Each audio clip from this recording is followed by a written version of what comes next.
Hi, everybody. My name is Hira Roberts, and I actually grew up in Pakistan, where I had an undergraduate degree in architecture before I moved to the United States and got my MFA in Digital Art from Louisiana State University.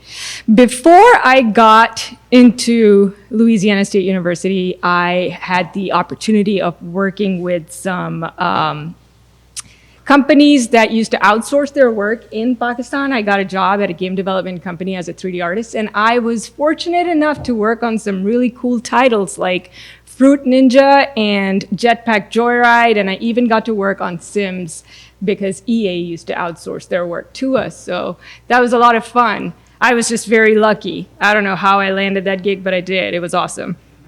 And then I got my MFA from LSU, and eventually, after my master's, I got a job at Prairie View A&M University as an assistant professor, where I am introducing a lot of the game development courses. We are in this presentation, I'm gonna go over who we are, what our research project is, which is the primary focus of this presentation, and then we're gonna talk about some of the challenges specific to minorities and when they're trying to pursue artistic careers in technology.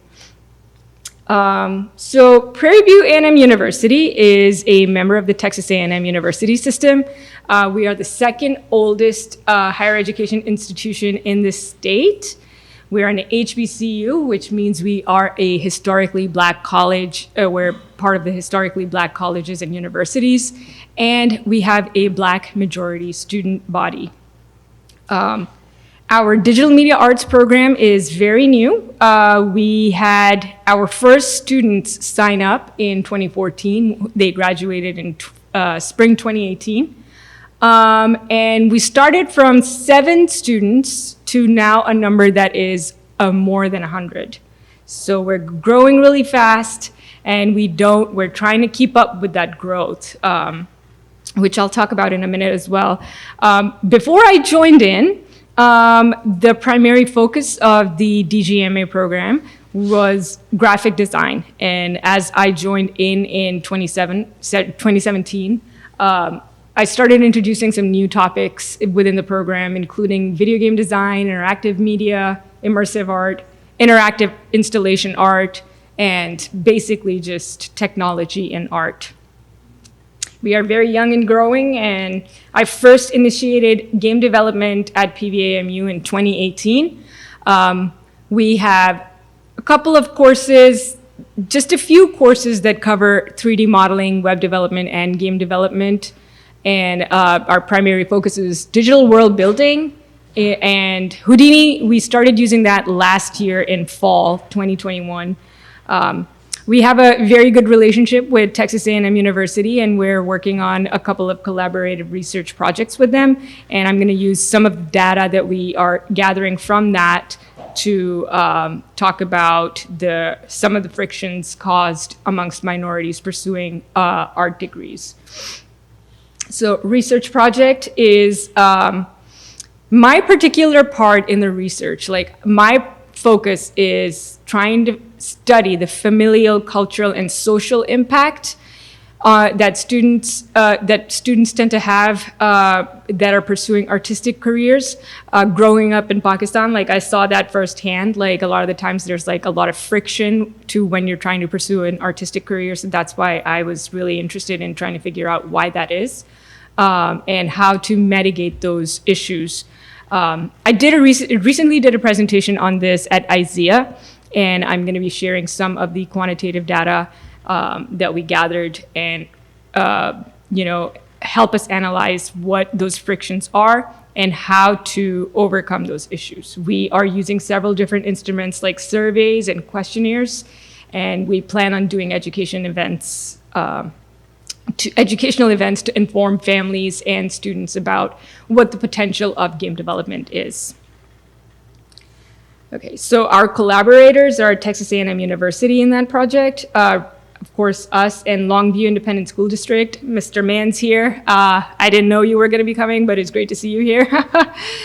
So, and we have Gearbox, and the funding comes from Simon Foundation Science Sandbox. The project's focus is to increase enrollment in STEAM careers at higher education, and with the help of near-peer mentors, which are our college students. They're undergrad and graduate students both. And what we're trying to do is to basically increase identity culturally based user-generated content, help students recognize how to use that and put it in their, through digital world building. While that is the focus of the project is to increase enrollment for underrepresented minorities in STEAM careers. My particular focus is, again, the cultural and social issues that underrepresented minorities have, especially when it comes to pursuing digital art and visual computing. Our research data from last year comes from a very small group. We have gotten a lot more feedback this year. Our number has increased a lot, so we will be changing some of these values. But from what we learned last year, majority of our students are Latino and Black who are participating in the project, and 69% of the students want to pursue, 69% of the students are boys, and 29% are female students. And 2 were identified as other. So from our finding, from our surveys and stuff, we found out that students at a lower grade level tend to have a lot more interest in pursuing art as a viable career choice. But as they grow forward and move forward in their high school career, like, they tend to want to pursue art less and less. And we want to try and figure out, like, why that is. Art tends to be the least popular subject amongst middle schoolers to pursue as a track at a college level. And whichever students do, and whenever students do identify that, oh, we want to pursue art, they identify as female. So again, from our survey, we did find out that 28% of the students knew somebody. The students who were interested in pursuing art as a viable career knew somebody who had a career in art. So the relationship between, they were influenced by, like, if they know somebody who's in a certain field, their success stories influence, like, what career choices they want to pursue. So a lot of them, like, again, knew somebody in technology and engineering, and a very few knew somebody in math. In art. So in the next section, I'm going to talk a little about our students specific at Prairie View A&M University and what our challenges are and what measures we're taking to overcome those. So we have several different issues. We're in HBCU. So we have students that come in from all sorts of backgrounds.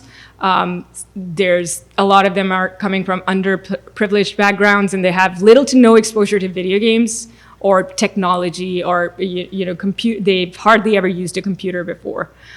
They have lack of foundations in technology, math, and science, especially our art students. Therefore, they have a fear of technology. They want to use more tangible stuff, like they want to use traditional mediums. And then when we try to bring them into using, like, software and stuff, there's just, like, always this resistance.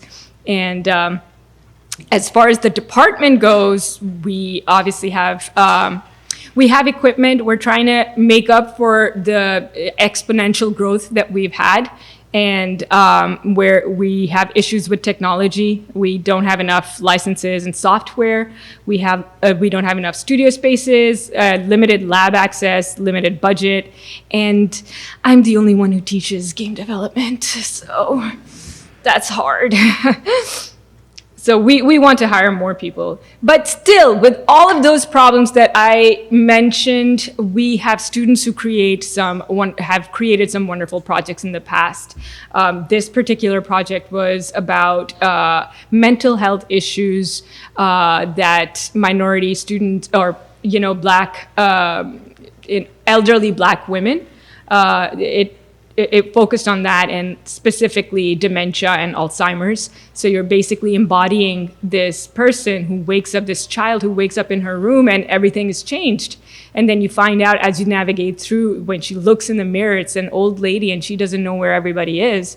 And it's like when you play the game, it's a great experience. Like, even though it's not a completed game, it was a 1 semester game, and she did a fantastic job. So she did a really good job, and I think she's planning on publishing this too.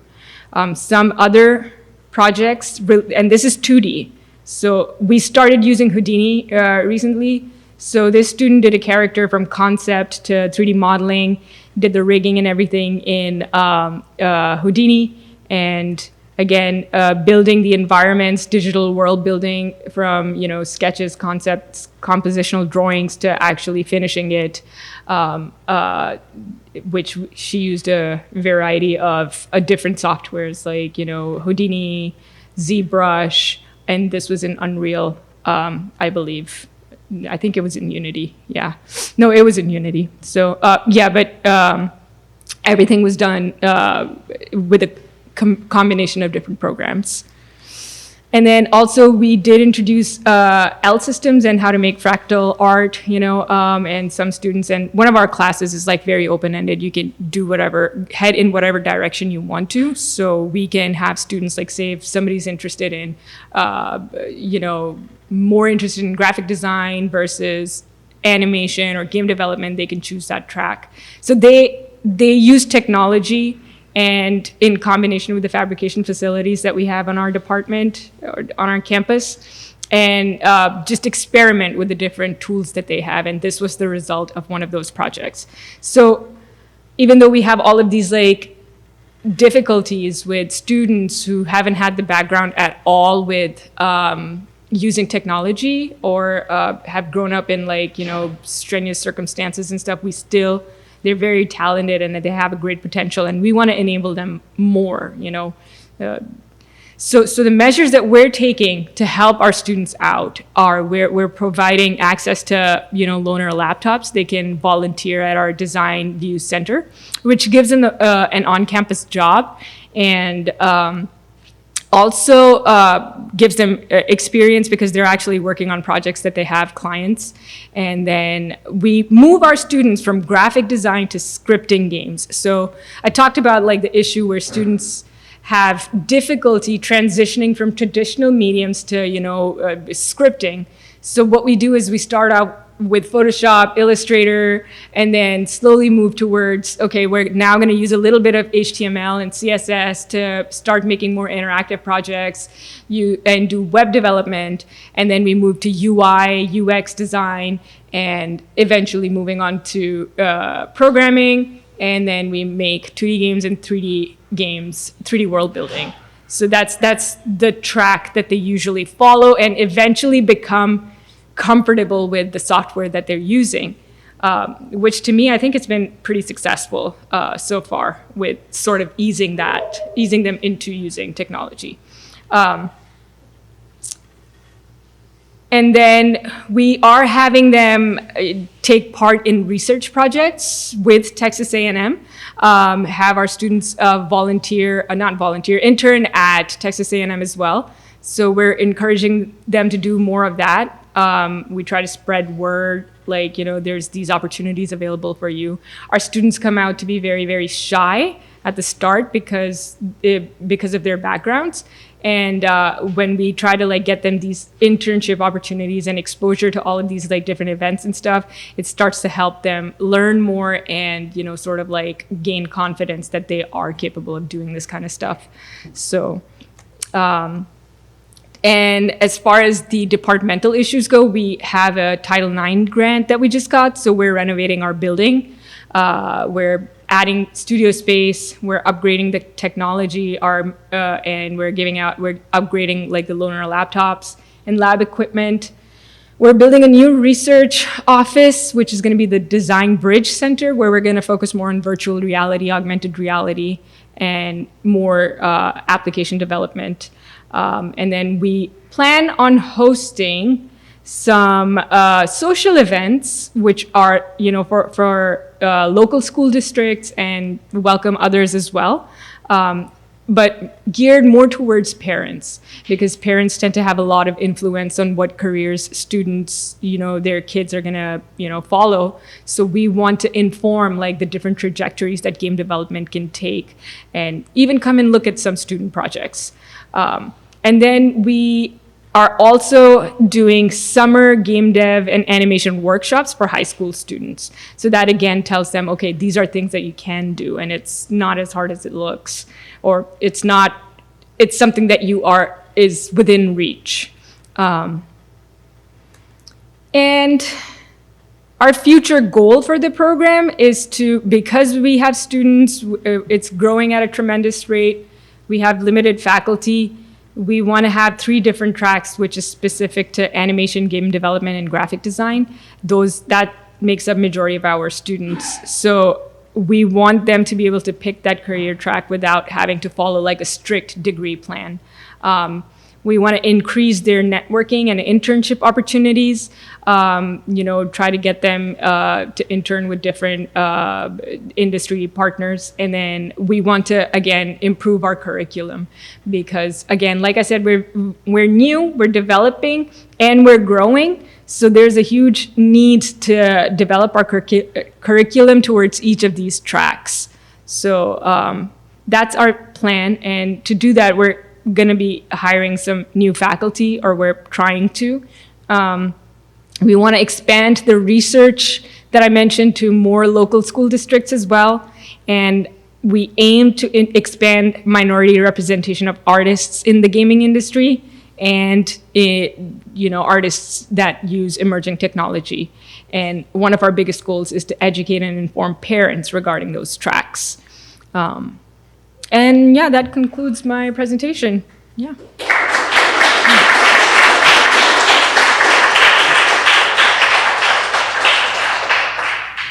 Thank you. That's awesome.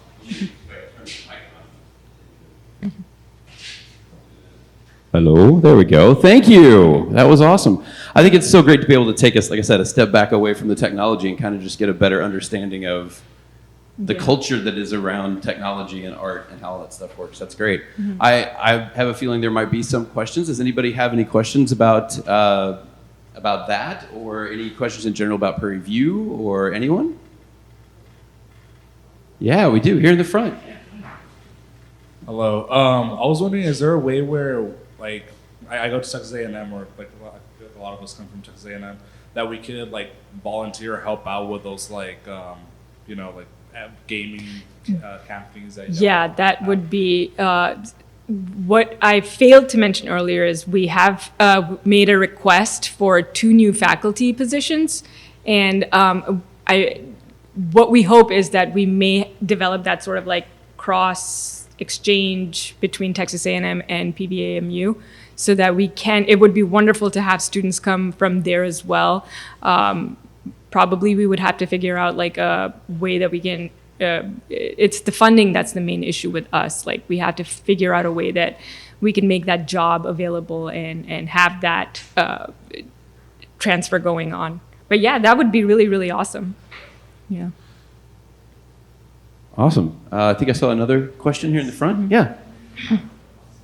Hello there. Yeah. So I just wanted to ask if this was like a step that was already taken or something that y'all were planning to do as far as bringing in artists and developers and people who are from underrepresented backgrounds to like come talk and like encourage students, because I know as someone who is like a minority, it can be very hard and like to think that like, do I know enough?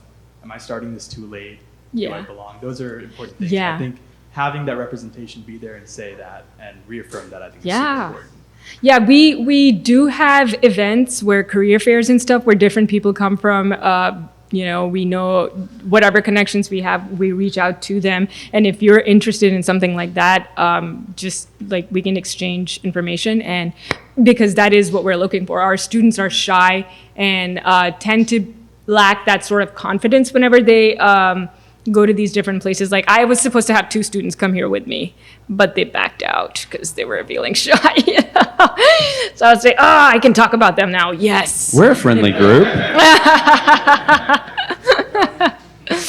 So no, that is one of the things that I really try to encourage my students, that they're really good and talented. They just have to, unfortunately, they haven't had those circumstances that, normally students like in other universities do. So they might not have that sort of background, but they're very, very talented, and they have like such unique stories to tell that we're trying to encourage that a lot. And again, with a near peer mentor, if they see other,